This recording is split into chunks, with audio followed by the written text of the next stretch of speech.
Good morning, dear students. In today's class, we will study lesson 14 of unit 7. The lesson name is Make It Shorter. This is a story. ठीक है, तो ये जो story है यहाँ पे ये अकबर और बीरबल के बारे में है. ठीक है ना. यहाँ पे देखिए ये एक राजभवन जैसा लग रहा है जिसमें कि अकबर जो है राजा के सिंहासन पे बैठा हुआ है और बाकी उसके मंत्रीगण हैं. ठीक है, तो आइए हम स्टोरी स्टार्ट करते हैं. तो इस स्टोरी में कह रहा है, one day Akbar Drew A line on the floor and ordered. एक दिन जो है अकबर क्या करता है ना, अपने फ्लोर पे यानी कि अपने जो दरबार का जो ज़मीन रहता है मतलब कि उस पर जो है एक लाइन खींचता है. ठीक है, एंड ऑर्डर्ड, और फिर ऑर्डर करता है यानी आदेश देता है, मेक दिस लाइन शॉर्टर. और वो कहता है कि चलो इस लाइन को शॉर्टर करो मतलब कि छोटा करो, बट डोंट रब एनी पार्ट ऑफ इट. लेकिन इसका कोई भी पार्ट रब नहीं करना मतलब कि मिटाना नहीं है. वो कहता है, वो क्या करता है ना, वो एक लाइन खींच देता है ज़मीन पर और उसको कहता है कि इस लाइन को छोटा करो लेकिन इसके किसी भी भाग को मिटाना नहीं है मतलब कि हटाना नहीं है. बिना इसके किसी भी भाग को हटाए इस लाइन को छोटा करना है. ये अपने दरबार में वो ऑर्डर देता है. ठीक है, उसके बाद आते हैं हम लोग नेक्स्ट. तो फिर नेक्स्ट कहता है, no one knew what to do. किसी को नहीं पता था कि क्या करना है, किसी को नहीं पता चला कि क्या करके उस लाइन को कोई छोटा कर सकता है. ठीक है, each minister looked at the line and was puzzled. सभी दरबारी मतलब कि उसके दरबार में जो भी मंत्रीगण थे वे सारे पजल्ड थे मतलब कि उलझन में थे, परेशान थे. सभी लाइन को देख रहे थे और सोच रहे थे कि कैसे इस लाइन को छोटा किया जाए. अगर इस लाइन को छोटा करना पड़ेगा तो उस लाइन को मिटाना पड़ेगा. लेकिन अकबर ने क्या आदेश दिया था कि बिना किसी मतलब बिना इस लाइन में को मिटाए इसको छोटा करना है. ठीक है, तो इसके बाद कहता है, no one could think of any way to make its longer. ठीक है, तो उस लाइन को बड़ा करने का कोई सोच नहीं सकता था. No one could think of any way to make it longer. No one could think of how it could be made shorter without erasing it. तो कोई ये भी नहीं सोच रहा था कि उस लाइन को बड़ा करे या क्या करे. सब पजल थे मतलब क्या करना है नहीं करना कुछ समझ ही नहीं आ रहा था. ठीक है, और फिर आगे कहता है कि किसी को नहीं पता था कि इसको बिना मिटाए कैसे छोटा करेंगे. फिर आगे कहता है, बीरबल स्टार्टेड स्माइलिंग. बीरबल जो है वो स्माइल करने लगा. ठीक है, when it was his turn he went near the line.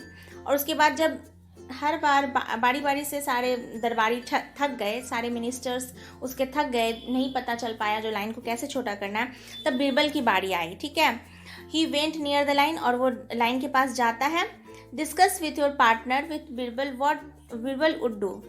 Discuss with your partner what Birbal would do.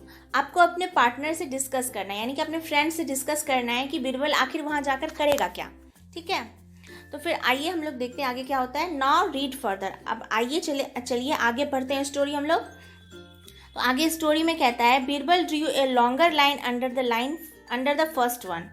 यहाँ पे जो ये लाइन खींचा हुआ था अकबर ने, इसी को कहा था कि इस लाइन को बिना मिटाए छोटा करना है. ठीक है, तो बीरबल की जब बारी आती है तो बीरबल क्या करता है, उस लाइन से पहले वाले लाइन से बड़ा एक लाइन खींच देता है. ठीक है, बड़ा जब एक लाइन खींच देता है तो उस बड़े लाइन के सामने जो है अकबर का खींचा हुआ लाइन खुद ब खुद छोटा हो जाता है ना. तो इस तरह से ये जो अकबर जो लाइन खींचा था वो छोटा हो जाता है. ठीक है, और बीरबल बुद्धिमान था. ठीक है, उसे बहुत दिमाग था तो इस वजह से वो उस लाइन को बिना मिटाए ही छोटा कर देता है.